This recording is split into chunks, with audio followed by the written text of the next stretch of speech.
All right, finally got it going here. Hopefully this is working. I'm gonna double check in a second, make sure this is coming through. I had some issues. All right, cool. Looks like we're good. I had some issues getting my streaming software working, which is Game Show. So now we're finally up and running, and we can start to get down to business. So for those of you who didn't get a chance to jump on yesterday, yesterday was meant to be a big score reveal for the SAT that I took 2 weeks ago. Now, for those of you guys who, so Mason, I know you said I thought you did this. I actually didn't. If you watched yesterday or watched that live stream from yesterday, what happened was I went onto the College Board website and found out that my scores actually weren't out yet. A lot of people's were. They were supposed to be released yesterday, but mine eventually were. But when I scheduled the live stream, they weren't out. What I'd read online was that usually the College Board releases them at 2 in the morning or 3 in the morning, something like that, the day that they're supposed to come out. So that's why I thought I'd have more than enough time, but I was wrong. And I eventually got an email later Friday evening that mine eventually came out. So I don't know what the holdup was. But so now we're going to do it right now. And I see that I've got not a ton of people on just yet, so maybe I'll wait until a few more people join. Okay, so now we got 9 people. Looks like a lot of people are ready. Do you guys have any questions before I jump on to the score reveal? So if anybody has any questions, let me know. If you're new to the channel, you're watching this for the first time, I am a math tutor, a academic coach, and I do all sorts of SAT math videos. So I actually, to test myself and to make sure I'm on point, and also to make sure I'm most familiar with everything SAT related. I take the SAT. I try to take it at least once every 2 years. I'll probably take it again next year, though. Without further ado, let's jump into it. Let's get into the score reveal. So we're going to go to the College Board. Tips for the English portion. Honestly, like the tutor that I have that trains people for the verbal, and I do it sometimes as well, but I mean, other than just practice, it's kind of a retroactive piece of advice, but you got to read a lot. The more you read in your spare time and for fun and all that stuff, it's going to make a big difference. And that's the number one thing. But after that, hammer those practice sections on Khan Academy, the reading passages, all that other stuff. Practice. I think the good thing about the writing section, hold on, I'm just trying to figure out how to log in here. The good thing about the writing section is that usually, I mean, you're speaking all the time and you are speaking English a lot. I think that it's going to be intuitive to a certain degree. The reading can be a little tougher. How much study helps to improve your score? I mean, the sky's the limit. Look, before I check my score, this test is arguably pound for pound the most important thing you're going to do in high school. Because when I say pound for pound, I mean in terms of the amount of time you put in to study for it, the amount of time it takes to complete it, and then how much weight it has for your college admissions. It is arguably probably the most important thing. The most important thing when you talk about pound for pound. So you want to spend as much time as you can. I recommend at least a solid 3 months, at least. That's especially if it's over a summer where you can really devote yourself. But you just want to keep going until you feel like you've tapped out whatever you can tap out. And yeah, I did hear this was a high curve. All right, ladies and gentlemen, here's the moment of truth. So let's see how we did. I felt confident on the math, but you never know. You can always make silly mistakes. I always get really excited for this, even though I'm not applying for college. And I just get excited. What can I say? It's a score, and it's kind of like a competition with myself. So here we go. Let's see. Last time I got a 1540, it was a 800 on the math and a 740 on the verbal. So let's see.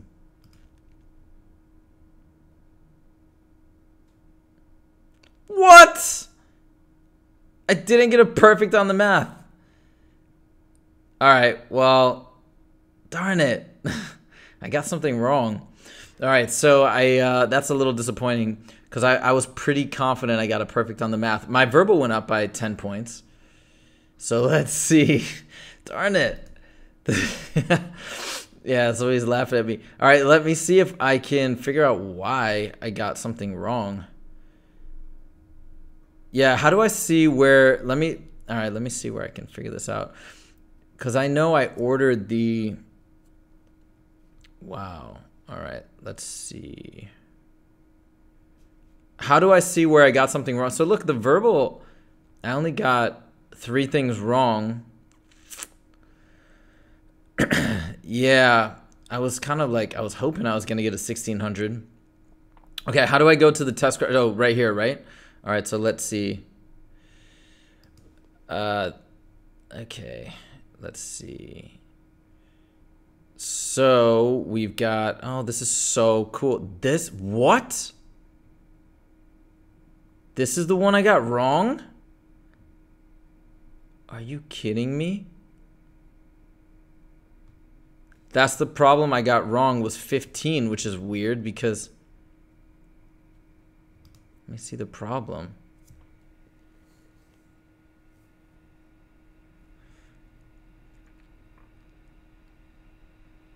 Okay, let me solve it again. I'm shocked that I got this wrong. I remember this problem. Okay, let's see. It's really weird. Oops.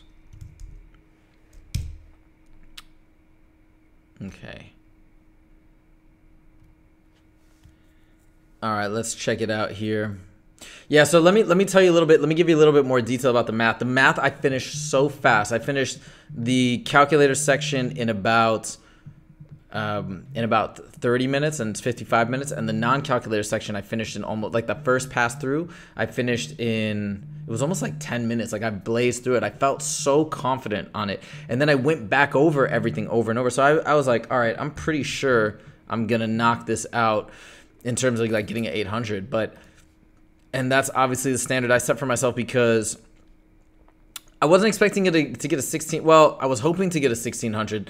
I mean, you have to understand, I feel like I know the math section backwards and forwards. So for me to get a non-perfect score on the math, it's just a shock because, I mean, it was 100% what I thought I got. So anyways, let's go over this problem. Maybe I legitimately made a mistake, but I'm kind of confused because I thought I knew how to do this. So a right circular cone has a volume of, so the formula for a right circular cone is 1/3 pi r squared times h, has a volume of 24 pi. If the height of the cone is 2, so we're plugging in 2 for that, 1/3 pi r squared equals 24 pi. Okay, we can, what is the radius in inches of the cone? So we get rid of the pi from both sides, right? We multiply both, we're just trying to isolate for r. I'm going to multiply both sides by 3, or the whole thing by 3, to get, no, actually, wait, let's not do that yet. First, let's divide both sides by 2. So get rid of the pi, divide both sides by 2. We get 1/3 r squared equals 12. Then I'm going to multiply this by 3, and I get r squared equals 36. And the square root of this, wait a minute. Is that what it said was the wrong answer, was B? Hold on, let me see. Let me go back here. What did I answer? I feel like I answered A. I selected A. I remember this. Why did I get A?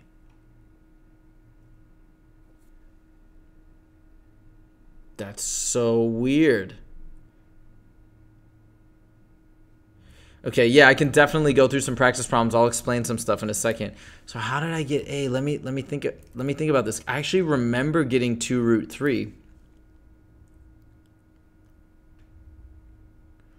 I wonder if I didn't do that. I know what it is. I know what I did, which is so weird. Why would I do that? But I set it up like this. I set it up like this. Equals 24 pi. That's what I must have done. And then I get a 2, and then I get pi r squared equals 12 pi. R squared equals 12. And then you take the square root of that, and you get 2√3. I don't know how I did that. That's crazy. But so there it goes. I hope that at least, if anything, like, I'm shocked, but that's just an indication that, who knows, like, you never know. You can make, anybody can make a little mistake, even for me, where I felt so comfortable and so strong on everything on the math section. I guess I made a mistake. I tried to check everything. You know, I had so much extra time. I went over everything. I thought I went over this problem. I can't even remember now if I did a second time, but I do remember this, and I definitely did put 2 root 3. I'm pretty sure I did, because that rings a bell. So that's really, really a bit of a bummer. But I guess on the bright side, I can say that my score did move up in terms of the verbal, so that's kind of interesting. Not that the verbal is super important to me, but it's just a fun challenge that I have for myself. Okay, so we've got some questions here, so let me do number 18 on the no calculator section here. So let's see, number 18. How do we go to the no calculator? Here we go. This one. All right, sure. Whoops. Okay, here we go.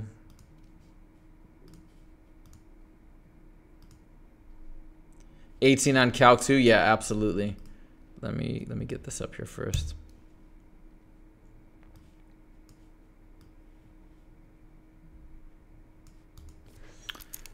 Okay. Juan purchased an antique that had a value of $200 at the time of purchase. Each year, the value of the antique is estimated to increase 10% over its value over the previous year. The estimated value of the antique in dollars 2 years after purchase can be represented by the expression 200A. Oh, yeah, I think I remember this.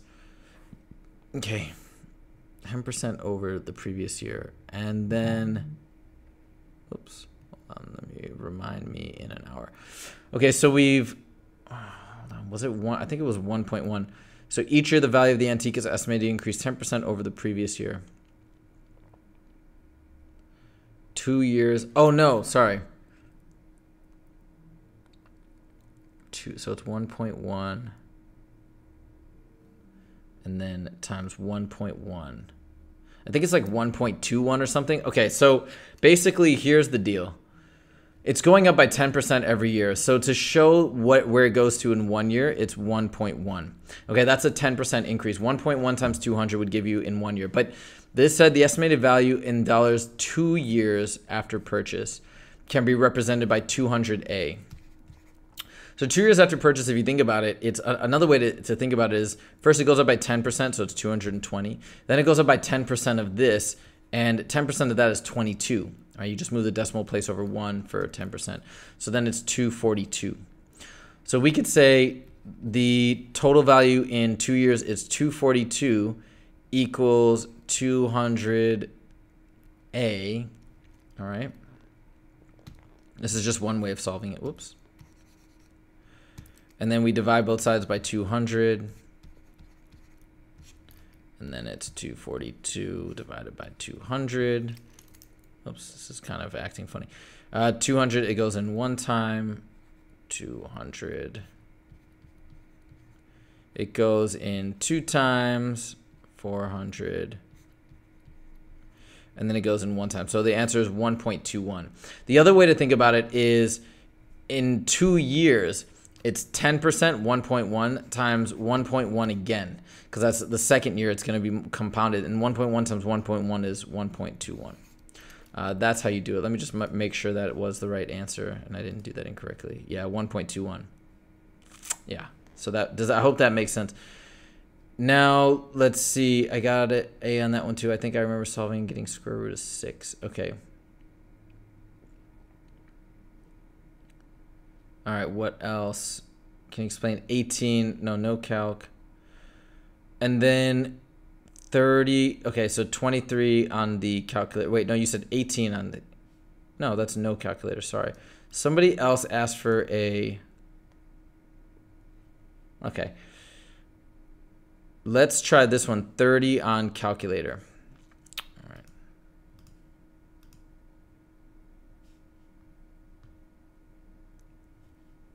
$30 on the calculator.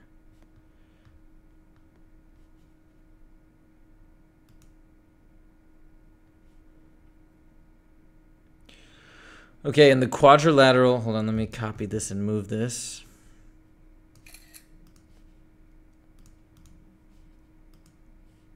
Oh, 18 I calculated. That's what you asked me. All right, let me do that. Let me since I already took a screenshot, let me do this one. I'll do it right after, okay? 18 on the calculator. Yeah, and I'll knock that one out too. Guys, just keep reminding me, okay? I'm going to do all of these ones for you guys, okay? AD is perpendicular to BC. Or sorry, parallel to BC. We can do a little mark like that here and here. CD is 1/2 AB. Oh, yeah, I remember this one. I made a line down here, okay? And CD is 1/2 AB. What is the measure of angle B? So look, we know that CD is half of this entire length. So if this is X, okay, this is X over 2. Now, why is that significant? That's very significant for a particular reason. And it's important because this is my little side, and this is the hypotenuse, which means that if this is half of this, okay, and this is going to make another right angle here, this has got to be X. Actually, well, hold on, let's back up. Let's make this one X, not X over 2. This one would be 2X, right? Because it's double. This is the same as CD, and CD is half of this whole thing. And this is square root. This is X root 3. Why? Because this is a special right triangle. This is a 30, 60, 90 right triangle. And which means that this angle up here, this is my 30. Because it's opposite the small side. This is my 60. And what's this? This is another 90-degree angle right there. So this entire angle B before I drew that line was 60 plus 90, which is 150. Let me double check that that was right. Yeah. Okay, now let's do 18 on the calculator.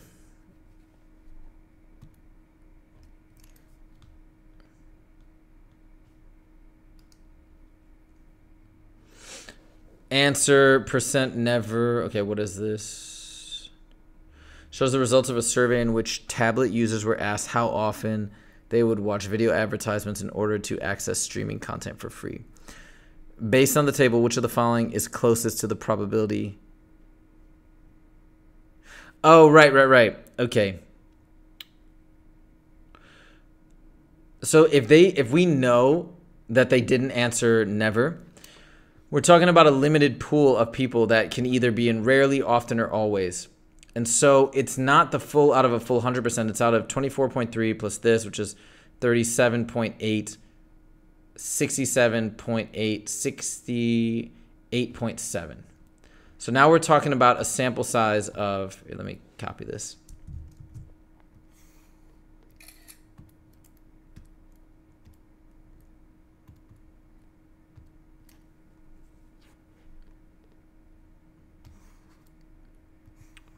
There we go. We're talking about just these guys. This is out. Oops. So we're talking about a big pool of 68.7, right? And we said, what is the probability now that the tablet user answered always? So now it's 30.9 out of 68.7. And that's where we're drawing this probability. And you can see it's like, it's not half, but it's a little less than half. And I think it ends up being that one probably. Let me double check. Yeah, it's C, 0.45. Okay, so I hope that makes sense. Quick on 20 calculator. The options are standard deviation and range. Oh, the difference between standard deviation and range. Range is if I've got a bunch of values and my lowest is 20, my highest is 100. The range is this distance in here, which is 80. The standard deviation is how spread out the data is. So pretend I had a bunch of data points and they were all kind of like this. They're close together. I would say the standard deviation is smaller. That's because they're very close. But instead, if I had my data spread out like this, it's a different standard deviation. Same, you know, maybe if I had a point like here and here, something, whatever, maybe with the same range, but different standard deviations because one has more of a spread. That's all standard deviation measures, how much each of these pieces of data deviate from the mean or the central, these measures of central tendency. Peregrine. What number was the Peregrine question? Syntax, can you let me know? Because I actually have no idea. 23 on the calculator section. All right, hold on.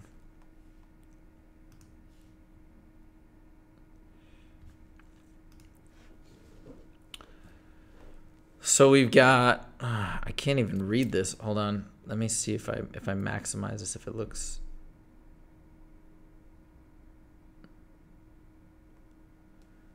I don't understand what it's saying. Somebody, I can't read these equations.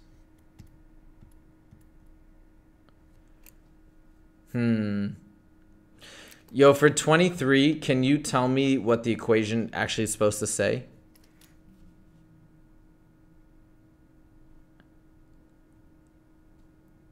Okay, yeah, I have no idea. Yeah, it's messed up. Okay, somebody asked for 19. Tom, you asked for 19 on the calculator section. Okay, 19. Let's see here. Hold on, let me get my other light going. Okay. All right, that's better.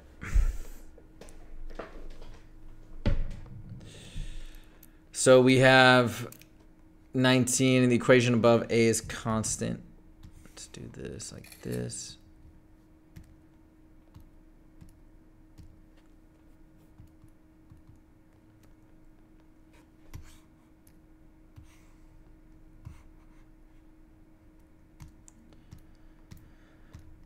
All right, A is constant. The gravity equation is a parabola. I remember this problem. Which of the following is true about the parabola? Here's the deal.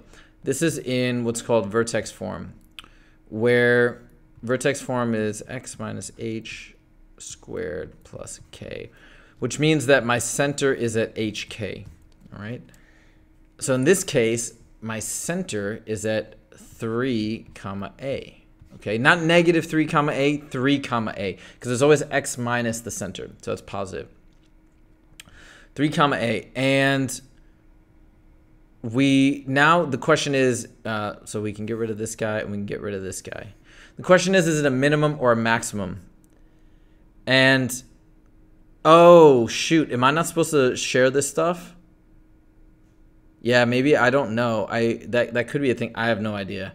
If they have an issue with it, I guess they can, whatever, they can tell me and I'll take it down. But hopefully this shouldn't be that big of a deal. Because, I mean, I think that people end up sharing this stuff for teaching purposes, but it's not like I'm going through and doing every single problem. But, well, thank you for that, pointing that out. I appreciate that, but we'll see. Okay, so anyways, is it a maximum or a minimum? Because of that negative here, because this a value is negative, it means it's a parabola that goes like this, which makes this a maximum. So D is your answer.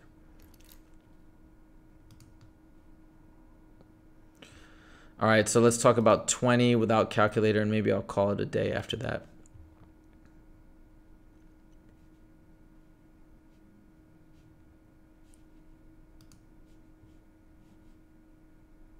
Oh, here it is. Numero 20. If u plus t, all right, let me take a screenshot and I'll knock it out.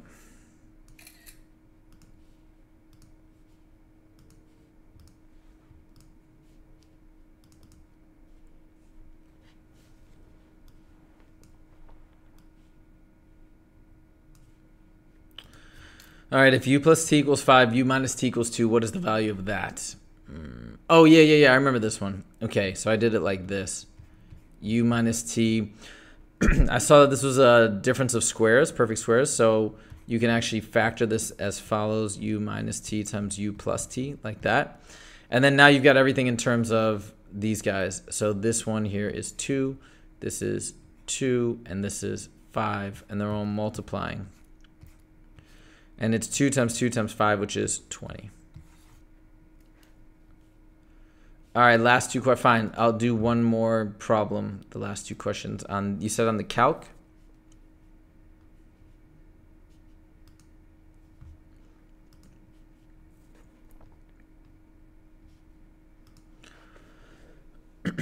Oh, I think I remember this. Okay.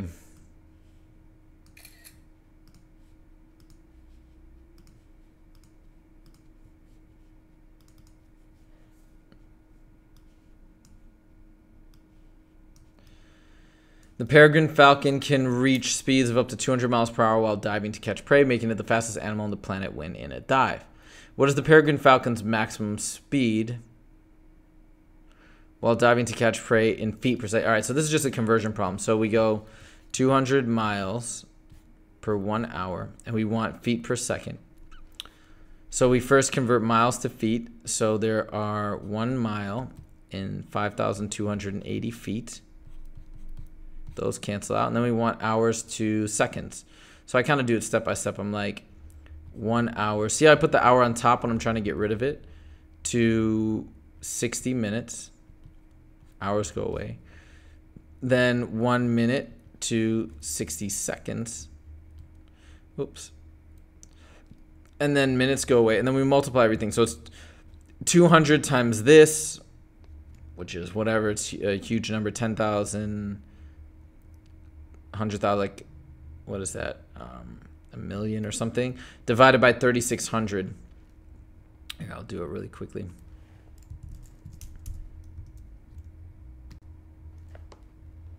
Five 280 times 200 equals a million divided by 3,600 equals 293.3. I think that's what I got when I took it. Yeah, 293, because you have to round it.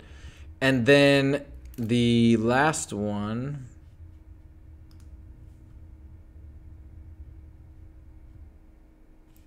where's 38? Oh, that is 30. Oh, no, here it is. If a peregrine falcon dove at its maximum speed for a half a mile to catch prey, how many seconds would the dive take? Okay. Actually, let me take a picture of that.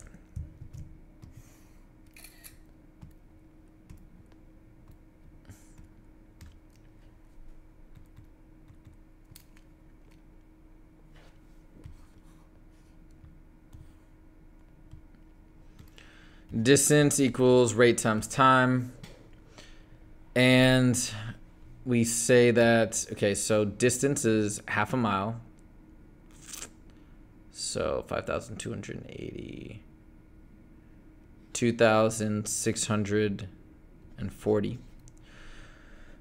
feet. No, wait, we don't want, hold on. We want it in miles per hour. It's easier. So 0.5 miles equals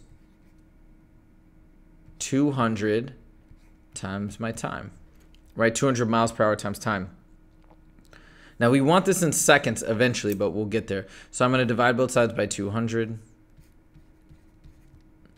And our answer is going to be in hours. It's 0.5 over 200,